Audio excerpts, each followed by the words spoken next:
Rogers the Musical. I mean, yeah. We're going to be talking about that and much more on this episode of the Miami Geeks. Stay tuned.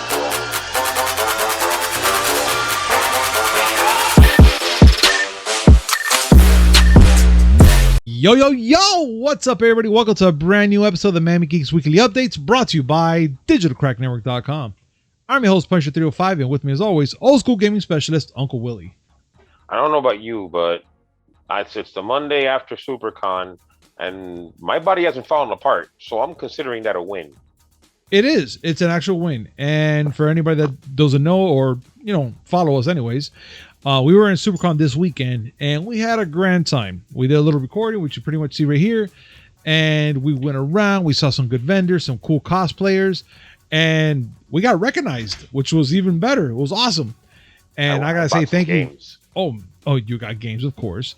And, got to say thank you to that one specific person that spotted us in the second floor, Joey. Thank you so much, you and your crew that were having a bachelor's day. And that was just technically our high point right there. That was awesome. But the rest of the day was just fun. And my high point was when I was double fisting the vodka tonics. Yeah, that I would have to say that was one of the best moments there. I'm just watching with two drinks. I'm like, Willie, I don't even want one. And you're just there talking like, I didn't get these for you, blah, blah, blah. Just drinking. Yeah, I didn't want one. You weren't going to get one. I mean, he's not wrong. But yeah, it was a fun time. I gotta say it again. Thank you so much, SuperCon, for inviting us, having us there over. Special thanks to Wayback and, seeing there. We're having some fun. OG Geek, everybody that was there that we saw. Thank you very much. And we have to get started. We have a lot to talk about, Willie. And this is going to be a fun podcast today because I have questions. I have all the questions because things are happening and it's not going to be pertaining to anything we're going to be talking about right now. It's going to be coming up later. But still, you have questions. I have answers. Okay, cool. Okay, fine. First of all, this is not one of my questions, but let's talk about it. Is Gran Turismo 7 may require to be on the internet connection always? Now, are we doing that right now as it is right now with the majority of these games? Like Call of Duty and all that, you have to be online for you to play multiplayer and all that? But that's for multiplayer. It's always a problem when single player requires an always on connection. Okay. And that's what that looks like it's happening here. They showed the trailer for Gran Turismo 7 last week during the PlayStation Showcase. I still say it's not coming out March 4th, 2022. These things don't come out on time because they're the people at Polyphony Digital are sitting there licking the leather on all the fucking cars.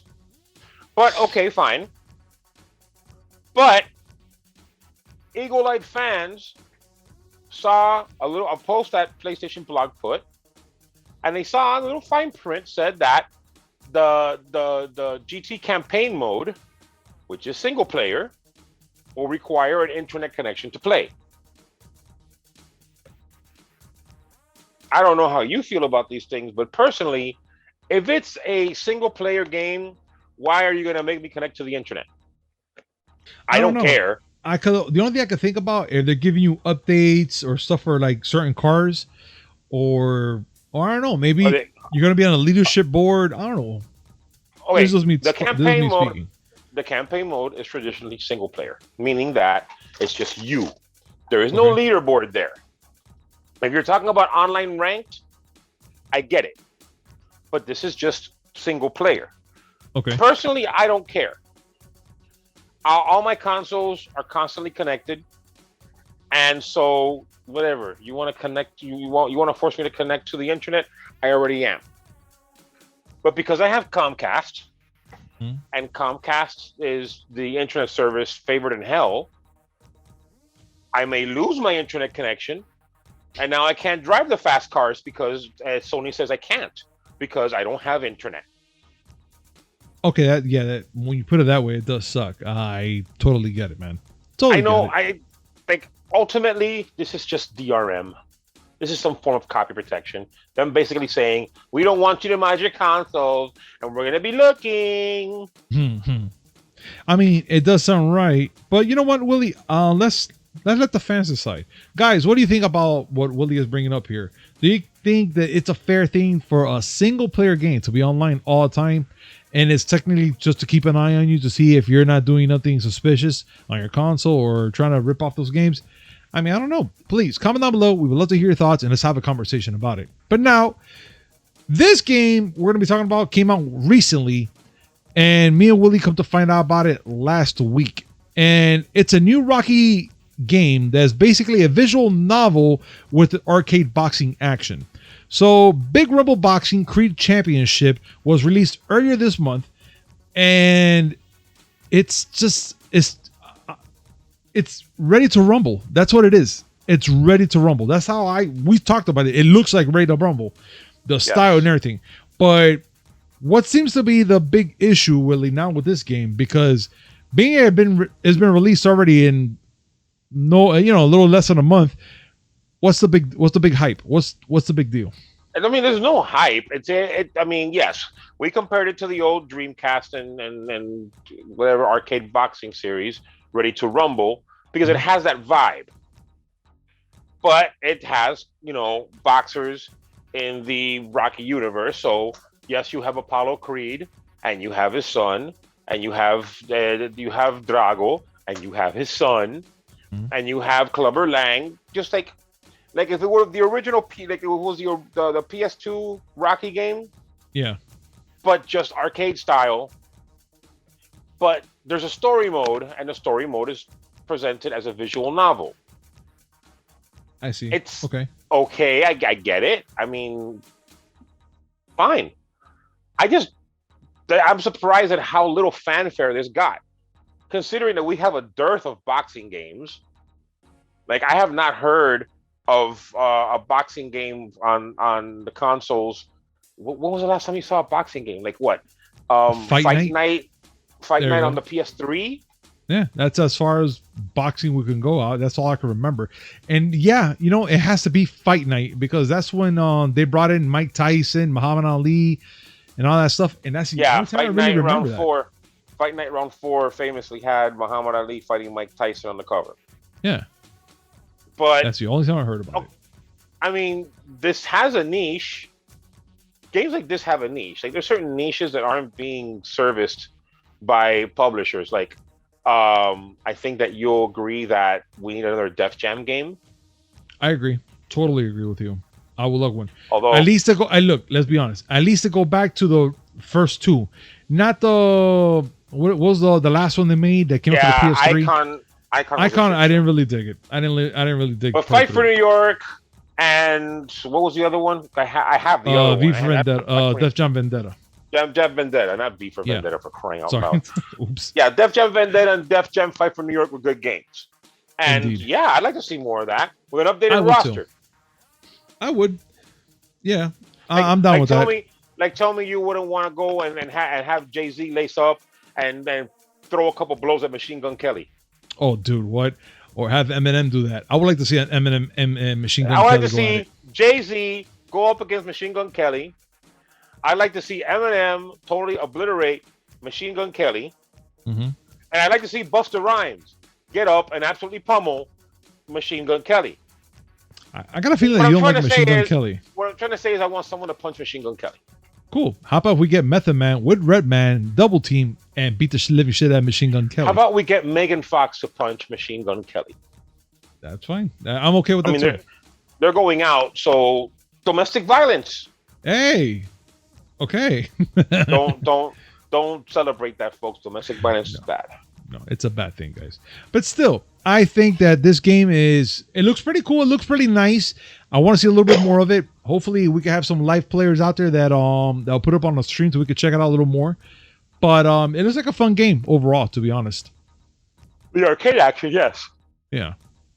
But now, Willie, there's something here I need to bring up, and I'm kind of surprised that Capcom is releasing a Resident Evil 25th anniversary box set for $55. That's badass, dude. You know, I have a box set for 50. Okay, why? If you're getting a box set for $55 for what, 3 to 4 games, I think. Okay, that's first not bad. of all, They're 3 separate box sets. Each one is $55. Now, I will say this is in Japan right now, so this is it's called Biohazard Episode Selection. Resident Evil in Japan is called Biohazard. Got it. For those who don't know, and they will cost 5,990 yen, which is about $55 here, and it's going to be divided into 3 eras. The first era, they're calling it the Fall of Umbrella, which is the first 3 games.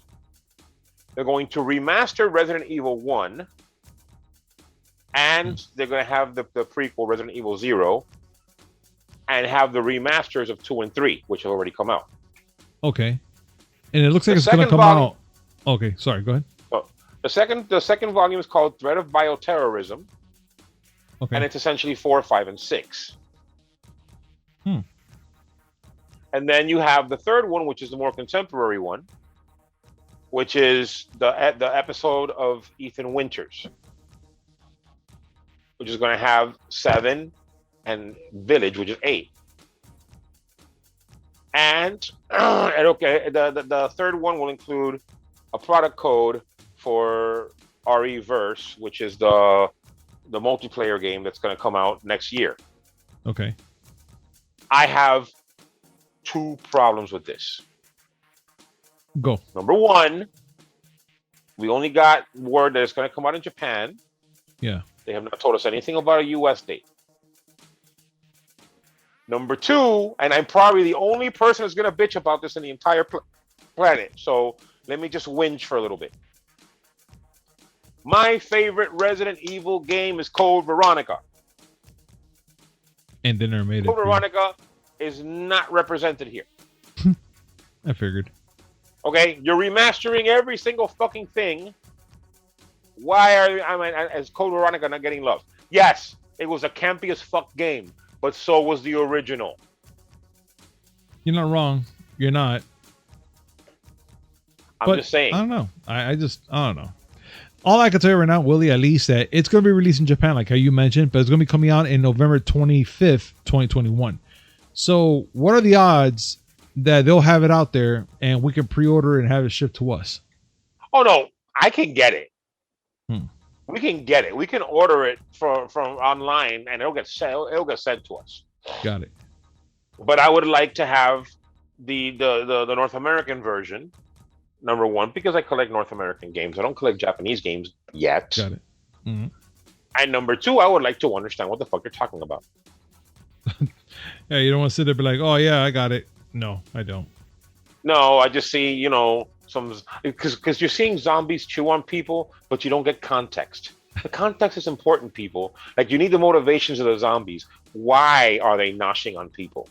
Yeah, we're going to go straight up on freaking Neil Breen on this. Why zombies? No. Oh, no. Oh, my God. A Neil Breen zombie movie. This has to happen. It needs to happen. I put it in the air. I put it there in La Mofara for he can listen to it and be like, oh, my God. I'm going to make it. To see him with his denim cutoff sleeve jacket with the medals on it.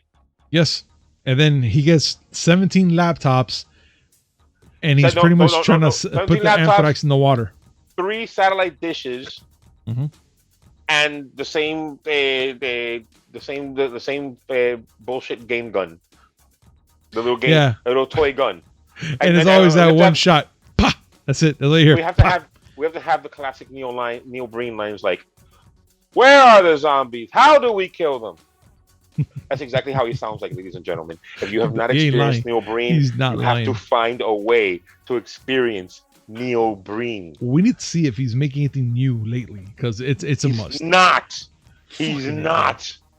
That is the one real tragic thing that has happened due to this whole human malware 2.0. We need Neil Breen back behind the camera, making the most nonsensical shit you've ever seen in your entire life.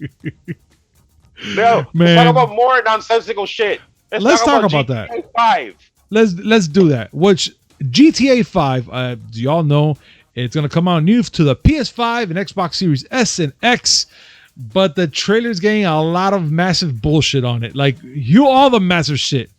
And as y'all know, yes, it came out on the PlayStation showcase that they're going to come out with the Grand Theft Auto 5 for the PS5 and now also presented for the Xbox Series X and S. But if you go to Rockstar's on YouTube channel and you check it out, the video has 93,000 dislikes and 31,000 likes. Yeah, the ratio's off. And I'm not sure if they can tell numbers or they can tell what the hell this means and this means, but this means bad. That's not good. It's worse on it's the bad. PlayStation channel. Oh yeah, the PlayStation channel got 97,000 downvotes, dude, over 24,000 likes. That's bad. That's not good at all. That's not good. Which telling you, man, the audience is telling you guys, we want GTA 6. Stop with 5. Nobody gives a fuck about 5. 5's been going on for too damn long, and all these updates, yes, we get it. You want to milk the fucker till it's done. But I think it's been done for over 2 years already. It's done. Like, everybody got it. The game originally came out for the PS3 and Xbox 360 in 2013. Yeah. Long time ago. Got an upgrade for PS4 and Xbox One in 2014 and got the PC version in 2015. It has sold 150 million copies, and don't you think it's time to do something else? Right? I mean, it's time. Even the rumored remasters of 3, Vice City, and San Andreas would be more welcome news than this fucking thing.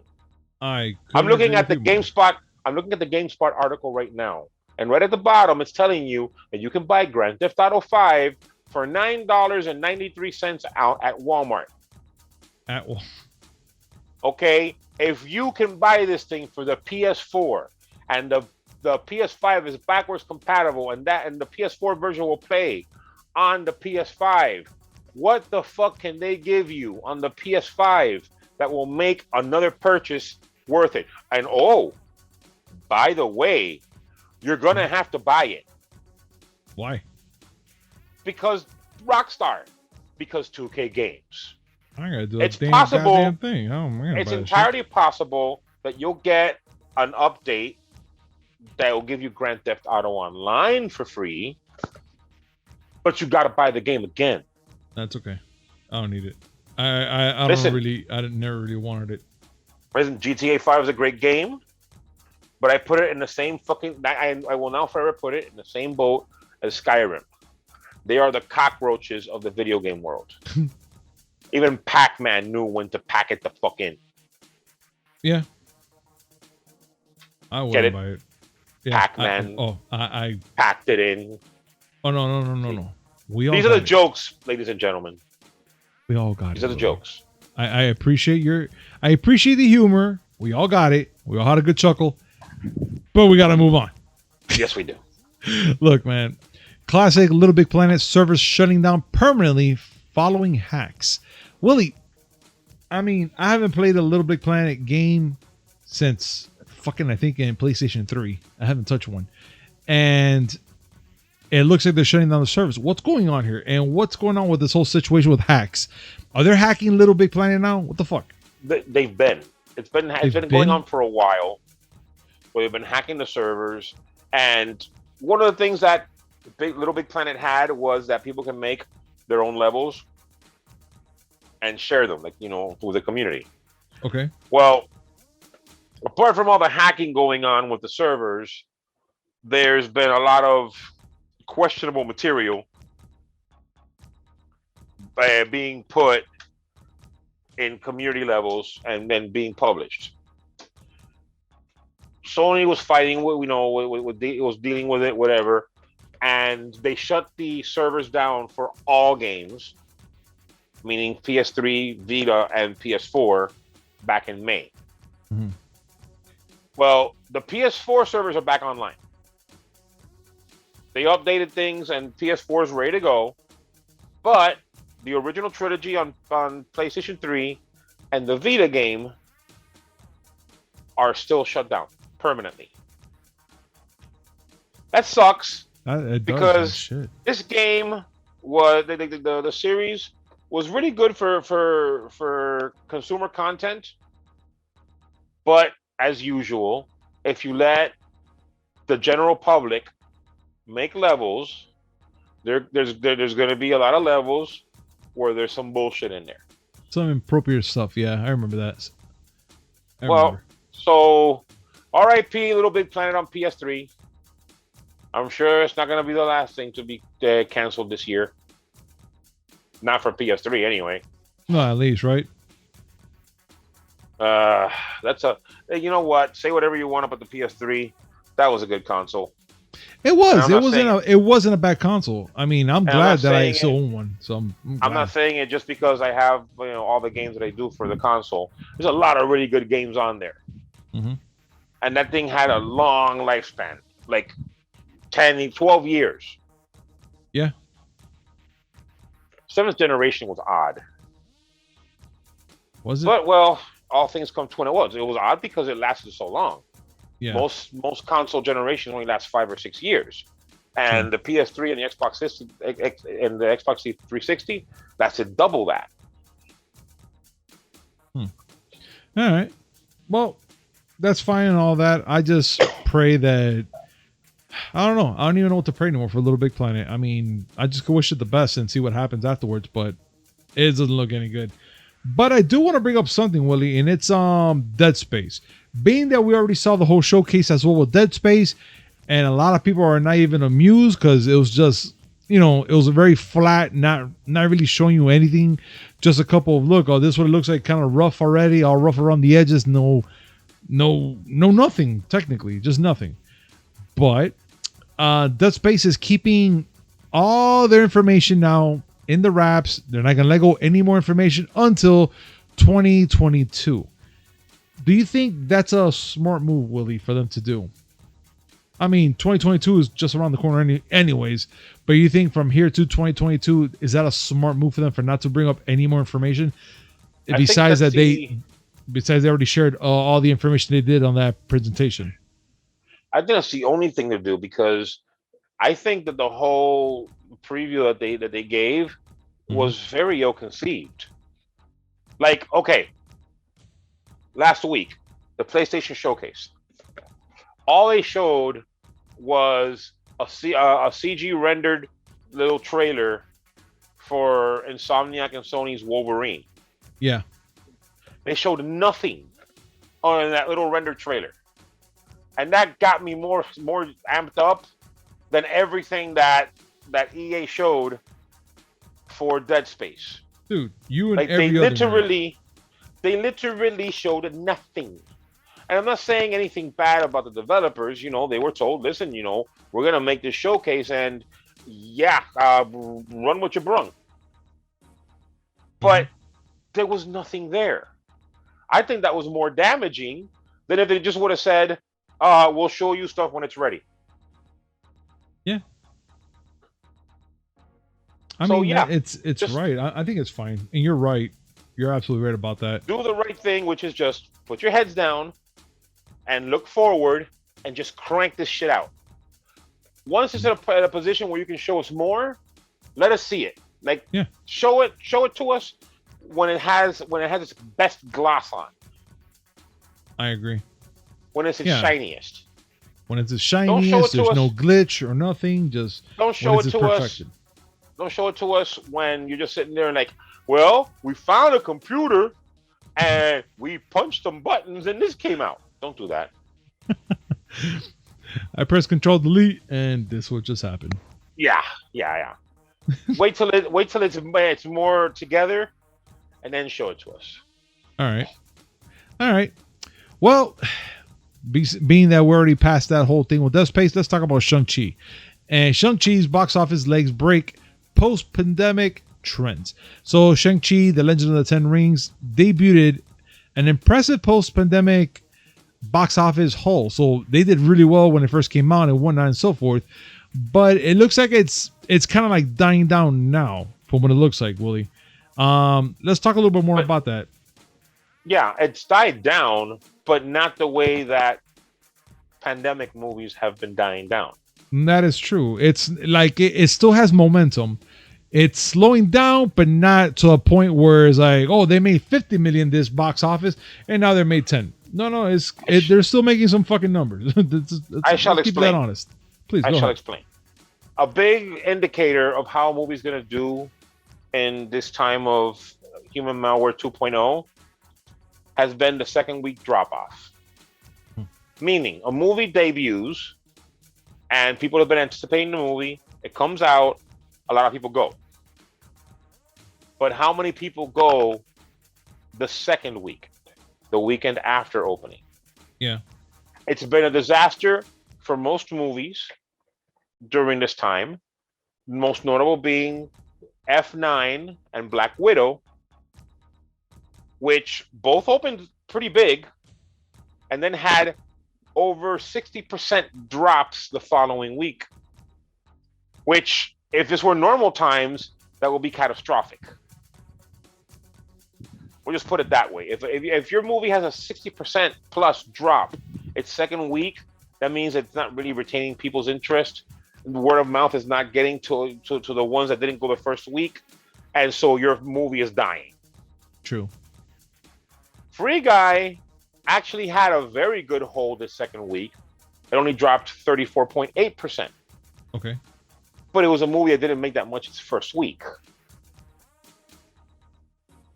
So everybody's eyes were on Shang-Chi to see how much of a drop it would have. Well, its second week drop was only 52.5%, which is still big, but nowhere near the huge catastrophic drops for Black Widow. So the movie looks like it has some legs.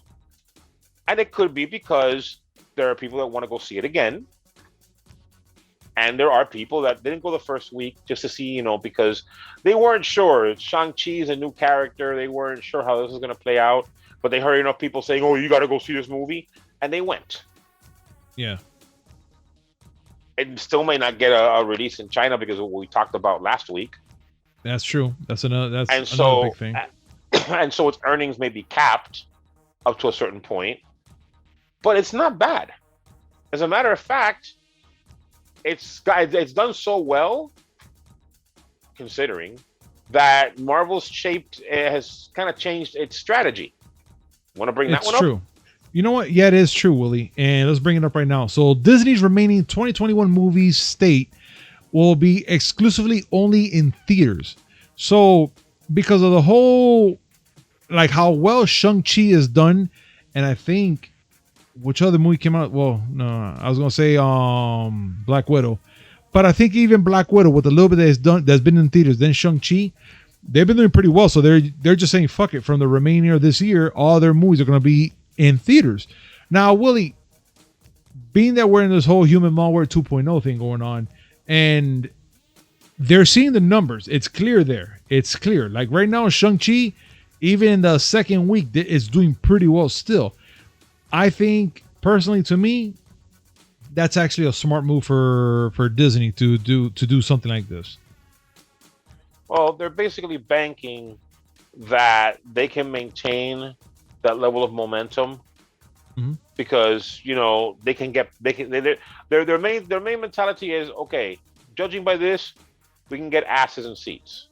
Yeah, and maybe the real test is not going to be Shang-Chi. Because I say Spider-Man is going to be the real test. No, I think the real test is going to be Eternals.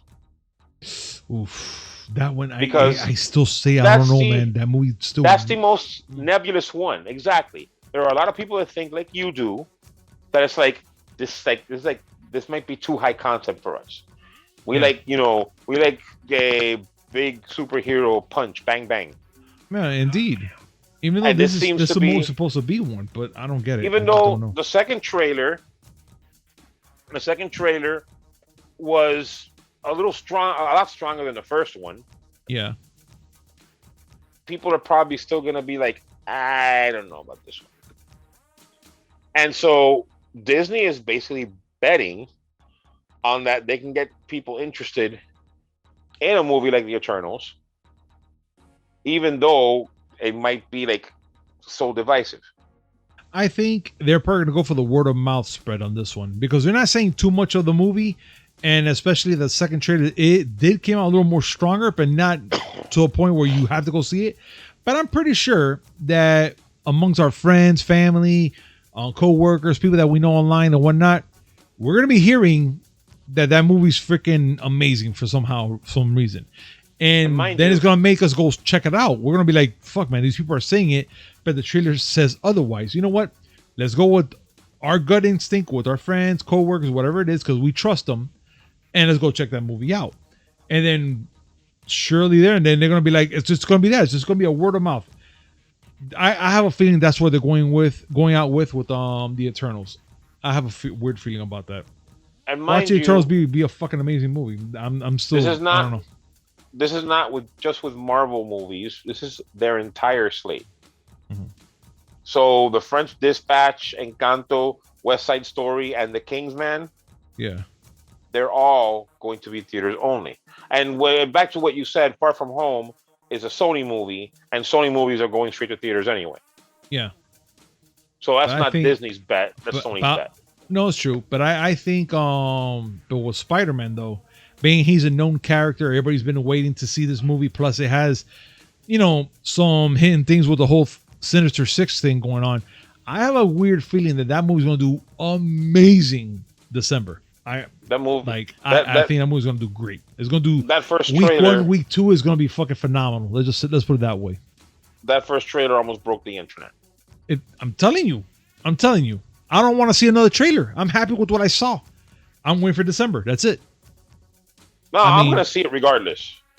Yeah, like they cannot show anything else, and I'm gonna go see that movie. Indeed, that's it. Eternal still has to talk to me. Eternal still has some things that it has to talk to me about. And that's what I'm curious about, because I'm going to have to wait to a word of mouth or somebody that I trust online or somebody that says otherwise. And even then, I'm still going to be kind of skeptical of seeing that movie. But either way, man, you know what? Let's talk about something else, Willie. Because we had that going on already, which we already know it's going to go straight to theater, a bunch of these movies. But let's talk about Hawkeye, dude. Let's talk about the fact that fucking trailer dropped. And I love the music in there. The way this trailer is coming out is just phenomenal, dude. The fact that you have Hawkeye pretty much, just admitting that, when he put on the Ronin costume, that he made a lot of enemies, and that now he's pretty much fighting everybody technically, but now he has a little buddy helping him out, and I don't know what to tell you. The only thing I can tell you right now, Willie, that it's still in my head, and well, actually two things. The first thing is going to be that it's dropping November 24th. So that's awesome. It's just not that far away. I'm happy. The second thing I want to talk about, Captain America Broadway. Please. Wait, first. What? We gotta flesh out Hawkeye. All right, let's flesh him out. Okay. That's the motherfucker I have questions for. The Broadway. Why? Okay. But let's flesh him out. Let's flesh it out. Let's go. We'll talk about the series first. It has Hawkeye meeting up with Kate Bishop, who was dressed as Ronin, and that's what caught his attention. And so he basically takes her in as an understudy. And we know that Yelena Belova is going to be part of this. Florence Pugh is in the cast. We saw Vera Farmiga, and she's going to play Eleanor Bishop, Kate Bishop's mother. And now people are wondering if she's going to be Kate Bishop's arch nemesis, Madame Mask. Oof. Watch it be. That should be awesome. Well, I mean, when Vera Farmiga is not hunting, ghostly nuns and stuff, I guess she does that stuff. And they showed very briefly, just like a quick shot of Alana Cox's character, Maya Lopez, who in the comic books is Echo. Echo. Sorry. I knew you were going to do that. Sorry. But you know what? I like the vibe. And it's a Christmas vibe because it's going to be set in Christmas time. And I saw someone make the comment, and I'm 100% on board with them. If Jeremy Renner's Hawkeye does not at one point pull back his bow about to shoot an arrow, and he doesn't say Yippee ki motherfucker. It's a wasted series, and Disney Plus needs to be scrapped. Dude, you already know for a fact that he's not gonna say it, But he needs to. unless he says yippee and he just shoots. Then I'll be half pleased. But if he does something like that, I'll be okay. If he does that, I'm He alright. needs to. It Or has at least to happen. wear, a Santa hat when he shoots somebody. At least one time. No, yippee ki or else it didn't count. Okay, fine. Let's do let's wait for yippee. Let's see. I'll wait for that. But now we have to talk the fucking Broadway, Rogers, Willie. the The musical. fucking Broadway. I need answers. I need answers. When we first watched the trailer, we were chatting on our WhatsApp channel, and I screenshotted that one part. I'm like, "Excuse me, this needs explanation." Yeah. And no, not just the posters outside that say Rogers the musical. Yes, a Captain America musical. More on that later. But they actually show a little scene where they're performing Rogers the musical. Yeah. Please put that up on screen right now. Just look at that picture. Look at that. Look at that. Right here. Right here. Okay? Right here. Now, this would be amazing in and of itself, except that I come to realize that Captain America, the musical, was almost a real thing. Yep. There was going to be a Broadway musical in the 80s for Captain America. Now, you remember the Captain America movie with the most epic line ever said. Please play it. Yes, that one. Yes, that one. Loved it. But not just that. We also remember the horrible Red Brown TV show where he had the plexiglass shield. But they were going to make a musical, for real Broadway musical. They had the cast and everything, okay? John Cullum, who was a stage actor for Broadway, was going to be Steve Rogers. And they were going to have this story where there was a cosmetics CEO named Jay Peters, who was the bad guy.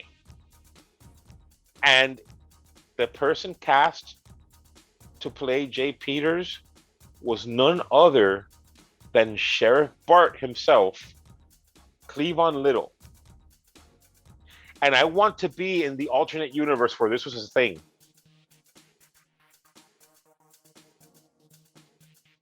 Punisher. I would have loved to have been there. This was real. I wanted. It didn't happen because they didn't get the funding. Cloris Leachman was going to be in it, and Cloris Leachman was Queen Hippolyta in the 70s Wonder Woman movie. Jeez. This was going to happen. I don't know. I don't know what to tell you. I know what I could say. I want a musical of Rogers right now. I want to see it. I want to see Hulk prance around, dancing, smashing people. If a musical's made now, will we get a Baron Zemo dance cut? We better. Will he have his own dance? Will he have his own dance? Will he dance like he did in Falcon and Winter Soldier? Oh, please do. I want it. I want it all. Because I would like to see Zemo do his dance. I feel like little I feel like somehow, some way, we got robbed. We did. We really did, Willie. And you know what, man? I want our audience to decide, will you like to see a Captain America Broadway? Because I do. And if you guys do, I'll go with you. I don't care. I want to see it. Yes, I don't care what anyone says. The only allowable answer is yes. Yes. I agree with you. Now, Willie, I'm gonna bring up this headline, but I want you to tell us very briefly, very quickly on this situation here. And the thing is, we're going to be talking about is The Matrix on Resurrection. Director Lana Wachowski. Yeah, Wachowski. I can't say it right. Pretty much on why she brought back Neo and Trinity into this movie. I mean, okay, I understand the reason maybe, but explain here to our audience why. All right. She was part of a panel dealing with script writing at the Berlin International Literature Festival.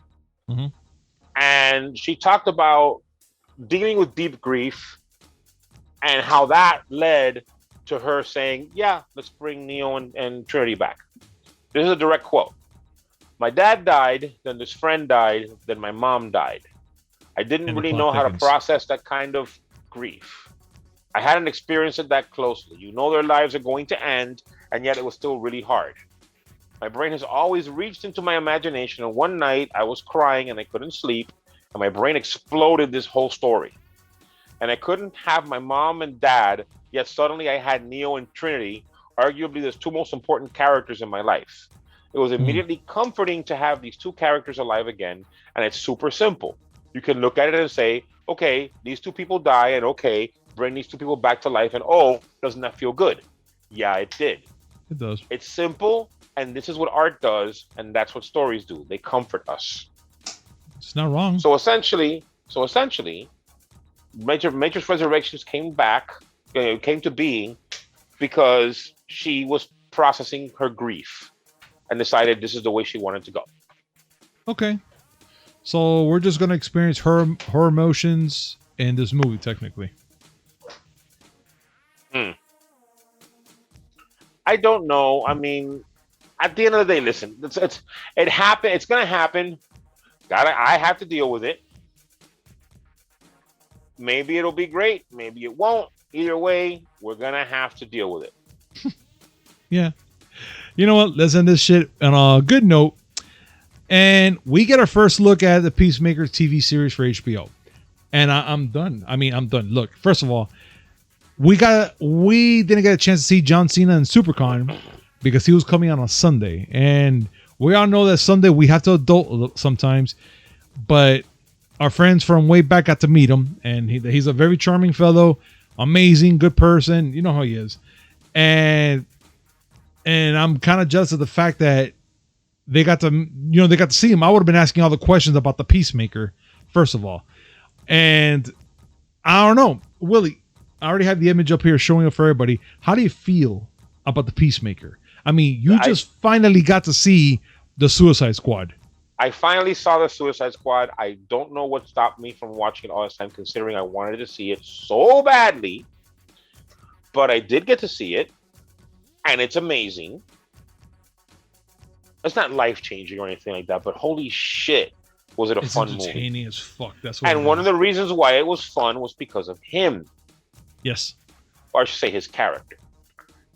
Well, fuck it, him. It's him, dude. It's him. Like, the character could be the character, but it's John Cena, how he carries himself in this movie, and his one-line antics. Like, of course, the starfish. You're talking about, or maybe no, como saying starfish. A starfish is a euphemism for butthole. Will there be any buttholes? No. I'm done.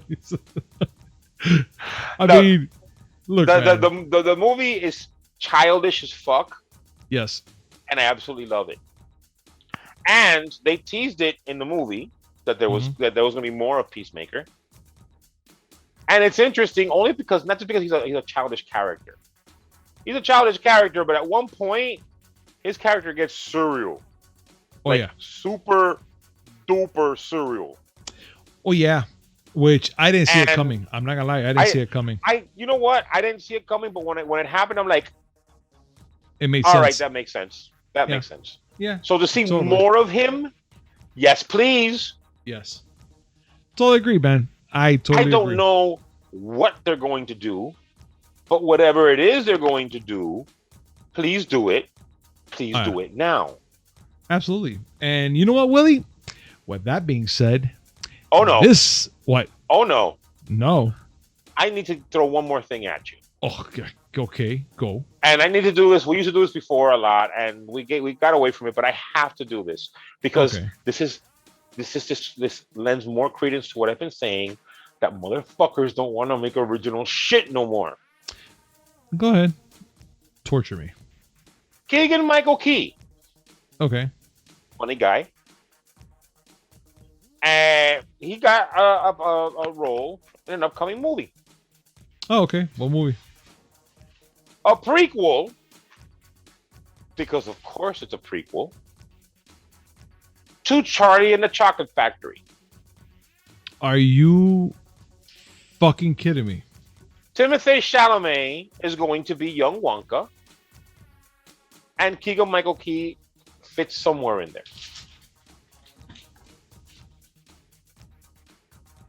So we have that to look forward to. No, stop. Bad. No toca. Don't touch. It's going to happen.